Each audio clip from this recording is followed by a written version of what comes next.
बहुत समय पहले की बात है।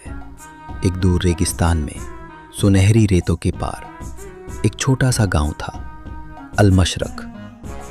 इसी गांव में रहता था एक चालाक और जिज्ञासु रैकून जिसका नाम था राबू। राबू छोटा था पर उसका दिल बहुत बड़ा था। वो हमेशा रोमांच की तलाश में रहता था।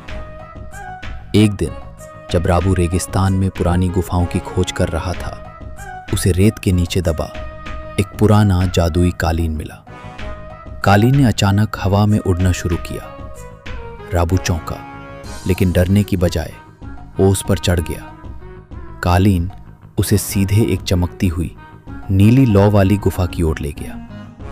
गुफा में एक बड़ा पत्थर रखा था जिस पर अरबी में लिखा था, जिसने गलीचा उठाया वो अब जिन्न का मालिक है।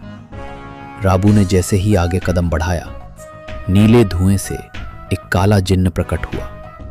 जिन्न की आंखें आग जैसी जल रही थीं। उसका नाम था जाहिर। जाहिर ने कहा, मैं काले जादू का जिन्न हूं, लेकिन अब तुम मेरे मालिक हो राबू। बोलो, क्या इच्छा है? राबू की आंखें चमक उठीं, मगर उसे नहीं पता था कि कहीं और एक भयानक गिरगिट जादूगर जालम गिरगिट इस जिन्न को फिर से अपने कब्जे में लेना चाहता था। जालम गिरगिट रेगिस्तान की सबसे बुरी ताकत था।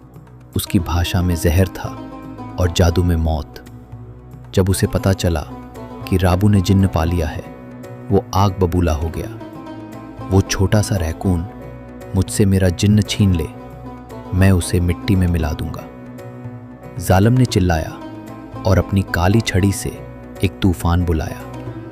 राबू और जिन्न जाहिर को अब भागना पड़ा। वे उड़ते हुए कालीन पर बैठकर आसमान की ऊंचाइयों में जा पहुंचे, लेकिन जालम ने अपने पंखों वाले गिरगिट सिपाही पीछे भेज दिए। एक भयंकर हवा का झोंका आया और कालीन अस्थिर हो गया। राबू, जिन्न चिल्लाया, अगर हम जालम को हराना चाहते हैं तो मुझे अपनी पूरी ताकत देनी होगी और उसके लिए तुम्हें एक बड़ा बलिदान देना होगा। राबू ने कहा, मैं तैयार हूं, लेकिन एक शर्त है, तुम्हारी ताकत सिर्फ भलाई के लिए इस्तेमाल होगी। जिन्न मुस्कुराया, तुम सच्चे दिल वाले हो। राबू ने अपना सबसे कीमती सामान, अपनी माँ की पुरानी चांदी की घड़ी जिन्न को दी। तभी नीले आसमान में काले बादल गड़गड़ाने लगे और जिन्न जाहिर की असली शक्ति जाग उठी। जाहिर ने हाथ उठाए और एक विशाल नीला तूफान बनाकर जालम की ओर भेजा। जालम गिरगिट चीखा, उसने काला जादू फेंका, पर जाहिर की रोशनी ने उसे निगल लिया। बड़ा विस्फोट हुआ। जब धुआं हटा, जालम गिरगिट पत्थर बन चुका था। राबू और जाहिर जमीन पर उतरे। गांव के लोग भागे भागे आए और राबू को गले लगा लिया। गांव के बुजुर्ग बोले, आज से राबू सिर्फ एक रैकून नहीं बल्कि रेगिस्तान का रक्षक है। राबू ने कहा, मगर याद रखो, सबसे बड़ी ताकत दिल की सच्चाई में होती है, जादू में नहीं। और जादुई कालीन पर उड़ता हुआ राबू जिन्न जाहिर के साथ अगली यात्रा के लिए निकल पड़ा, क्योंकि रोमांच तो अभी शुरू हुआ था।